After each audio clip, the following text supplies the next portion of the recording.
What's up, y'all? It's Jaylenise here, and I'm back with another video. Hey! So, if you haven't already, make sure you hit that subscribe button and like this video. So today I'll be talking about my experience in college and if I truly think that college is worth it. So if you want to know more, stay tuned. Alright guys, so to give you a little background about myself, I attended Savannah State University in Savannah, Georgia, and I am a two-time graduate, so I have my master's degree. Hey. So, I went to Savannah State in 2013. That's when I graduated high school, and I went straight in. So, let me tell you why I chose Savannah State. So, I chose Savannah State because all of my friends was going to either Bethune-Cookman, FAMU, or all the other universities that's in Florida. And I wanted to do something different for myself. I wanted a different environment. So I chose Savannah State. Now, mind you, I have family in Savannah, and I also have family members who have previously gone to Savannah State and have graduated. So it's kind of like a legacy thing with Savannah State. But, so yeah, that's ultimately why I chose Savannah State University. So, like I said, I went to Savannah State in 2013. I graduated with my bachelor's degree in social work in 2017, and then turned back around and graduated with my MSW this May of 2019. So, why I chose social work? I chose social work, let me tell you the truth, okay? I chose social work, one, because my original major was sociology. And I chose sociology because it was the closest thing to psychology. So what happened was I originally wanted to be a psychologist. I wanted to be a child psychologist, but Savannah State doesn't offer that as a major. So I chose sociology. And then when I did my research, I realized that everything that I knew I wanted to do aligned with social work. So I changed my major to social work. I did the required courses that I needed to take. I applied for the social work program. Obviously, I got in, and the rest is history. But to tell you a little bit about social work, if you are interested in social work is not just taking people's kids, because that is the stigma now that all social workers work for DFACS or DCF, and you go around taking people's kids. No. So we do have some social workers that work in DCF, but we just don't take kids just to take kids. That you have to have a probable cause. There has to be an absolute reason. And most of the time, we prefer the child to stay with their parents. We work with them more than once, over and over again, to make sure that they can stay with their parents. But, you know, some situations are sometimes out of their control, and sometimes it's out of our control as well. So, not only do we work in DFAC, DCF, we also work as therapists, like I am currently doing right now. We also work in hospitals, hospice, anything you can think of, there's a social worker there. You have social workers in FBI, you have social workers that are financial social workers. Any aspect, any career, a social worker can be there. So a little bit about my college experience. I'm sorry, I wrote all of my stuff down in my little handy dandy notebook. So a little bit about my experience. So a lot of people, I know you hear this term, you make your forever friends in college. Is that true? Well, that statement is true, I believe, in my opinion. In the 6 years that I have been in school, I have found friends, I have lost friends, I have found friends again and lost those same friends all over again. But then again, I still have my few that have just been riding out with me. Um, and I do think you do make your forever friends. Those friends that I have right now, I do believe will one day be in my wedding. And that's just the truth because they are there with you through all of it. And trust me, you will go through some stuff in college that only your friends can be there for. Because you know you're away from your family, and who else can you rely on besides your friends? That's it. So I do truly believe that you make forever friends in college. I also believe that you make forever enemies in college as well. But you just have to know who you can trust and who you can confide in, who has your back. And you will go through that process in college of, you know, who is actually genuine or not. So I think that's just a part of life. Even if you decide not to go to college, you are always going to have that phase in life where you try and figure out who is going to be there for you or not. So the next thing, this is a big one, relationships. So in my experience, I went to college in a relationship. So I was in a relationship in high school that rolled over to college. We graduated together high school, and I chose to go away to college, and he decided to stay here. Now, do I recommend going to school in a relationship? So, from my experience, I would say no, but your experience may be totally different. I believe that because I went in a relationship, that I didn't experience the full college experience in my undergrad years. Undergrad, I could say I was a totally different person than I am now. Um, Undergrad, I was very shy. I didn't go anywhere. I didn't go to any parties. I stayed in my room, sat on the phone, and talked to my boyfriend the whole time.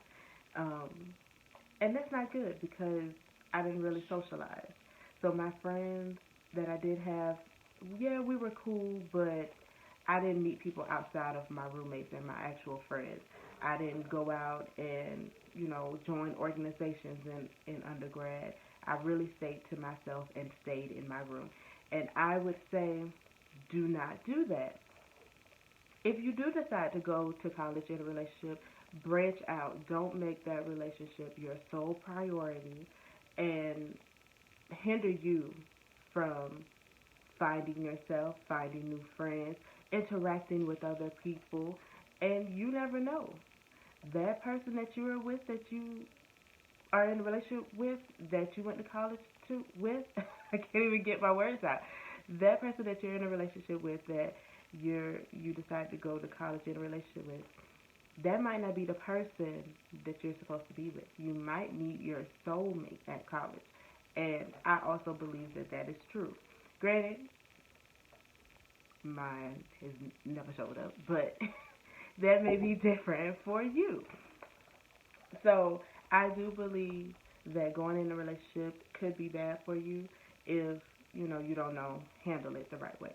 Now relationships in college, once you're in college, I say that it's okay to date in college.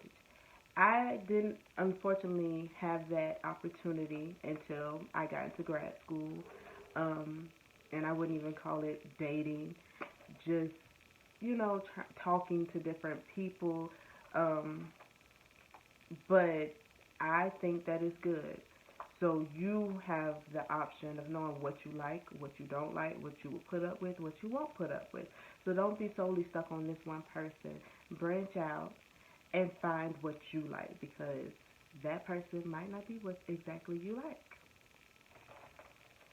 So the next thing on my little checklist here is HBCU life. Now, like I said before, I didn't really get the college experience in undergrad, but I definitely took advantage of getting the college experience in grad school. My grad school years, I absolutely lived my life, and I do not regret it at all. I will say, don't wait until the last minute to enjoy college. College is there for you to enjoy every aspect of it. Go to the parties, meet people, go just do everything. Join organizations, do it all. Because if you wait to the last minute, you won't be able to have those memories. You will only have a select few of them. Enjoy all of college. Enjoy. So, HBCU life. Now, granted, I never went to a PWI. I don't know how a PWI is personally. I've only, seen it through social media, TV, and all of that. So my opinion may be biased, but what I will say is I loved being at a HBCU. Granted, that's all I know, but I loved it. You got fried chicken Wednesdays at Savannah State, you got fish Fridays, dress for success Wednesdays, anything you think of. All the parties, the fraternities, the sororities, the organizations, the modeling organizations. When I tell you, it is just it's so rich of culture, it's so rich of just awesomeness. You meet some great people, and that's one of the great things about going to college is that you meet some of the best people. Your professors, I loved all of my professors. There was like a select few that I was just like, no. But all of my professors that were in the social work program, I loved them. And I even had a couple of professors that were in my core classes that I absolutely loved. And when you make those connections with them, once you graduate and you have a relationship with them, you can call them and be like, hey, Dr. So-and-so, I'm applying for this job. Can you write me a recommendation letter? It's that easy. Or text them and be like, hey, how are you doing? I'm doing this and I'm doing that. You never know. They may call you to talk to their class about what you have done and the successes that you have achieved. Making relationships is all about networking. And I believe college is a great way to network and get where you need to be. Homecoming. Homecoming, I tell you, is the best. I went to homecoming in undergrad, but of course I didn't really experience it like how I experienced it in grad school. Of course you have the football game, but you have the parties, you have the tailgate, you have the parade, all the activities. Awesome. Just a good time. Just a good time. And I think you'll never get an experience like that other than a HBCU. Next thing I would say is, the things that I've learned and how it helped me in my career now. I learned a lot from college, a lot. I learned how to stay organized. And another thing that college teaches you is staying on schedule. So the class schedule that you have is more than likely going to be the schedule that you will be working out in the real world. So, for example, my schedule in grad school, all of my classes were on one day. So my second year in grad school, all of my classes were on Friday from 8 to 5 o'clock. Friday, you were just in class. But Monday through Thursday, I did my internship from 8 to 1. And then from 2 to sometimes 7, 9 o'clock at night, I would be at work. So I was already prepared for the 9 to 5 life. I was already prepared for my career because college taught me that. Grad school taught me that. And even in undergrad, my class schedule, I had classes every day. When I got into the social work program, my social work classes were on Tuesdays. Sometimes they were on Wednesdays. It just depends on what the curriculum was like. But you were always on a set schedule. And even if you didn't have class, I was doing my homework, I was working, I was doing something. So it definitely teaches you to stay on a schedule. It definitely teaches you organization, because if you do not keep up with your work, if you do not keep up with, you know, the different things that you have to do, you will be all over the place. You will be missing class. You'll be not turning in homework. You'll be just scattered everywhere, and you do not want to do that. You need to be on a schedule and organized. College also taught me how to balance my academics, social life, friendships, relationships, all into one. So, of course, you have your schoolwork. And it just might be a Thursday. It might be Thursday and it's 3 o'clock and you just getting out of class, but you got a paper to turn in that's due next week, but it's Thursday, it's college night, and you want to go out, but you got 8 o'clock class on Friday. What you gonna do? See what I did? Went to class, did the homework that I could do, went out, was back in my room in time enough for me to get an hour or two of sleep to make my 8 o'clock class the next morning. Got my 8 o'clock class, went to my class. After I came home from class, slept for a couple hours, went back out. You know, it's all about balancing your life. It's all about balancing your life. And you can only do that in college. College teaches you that. College is the key. It will teach you everything you need to know. For me, college taught me that, but college also taught me about, I found myself. I found that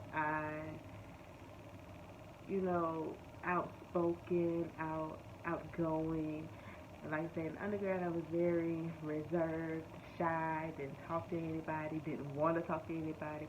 I used to talk to my mom every day on the phone. When I was on my way to class, when I left class, when I was going to get something to eat at the U, anything you think of, I was on the phone. Because that was my way of saying, don't nobody talk to me. Don't nobody talk to me. I'm on the phone. Don't talk to me. Don't talk to me. And it worked for a minute until it didn't work anymore. And then I realized, you can't be on the phone all the time. You're never going to meet anybody. So in grad school, I was too busy to be on. To be honest, I was too busy to be on the phone.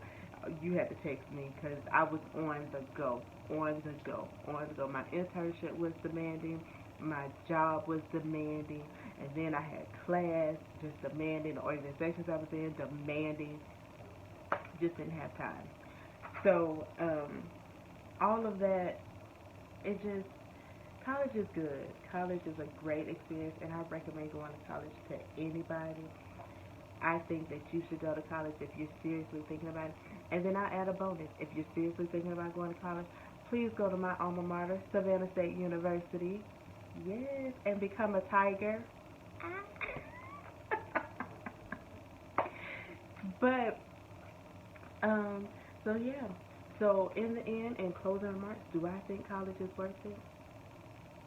I do think college is worth it. Granted, you will be in debt for the rest of your life like I am. But it's okay. It is okay. Because you get that experience that you will never forget. And you get that experience that you will never regret. College is a learning experience. You get your education, but you also get that life education as well. You find out about yourself. You find who you really are. You find your voice. And that's just that on that. Period, boo. Period. So, thank you guys for watching. If you like this video, make sure that you hit that like button. And if you haven't already, please subscribe to my channel. And I will see you guys in the next video. Bye.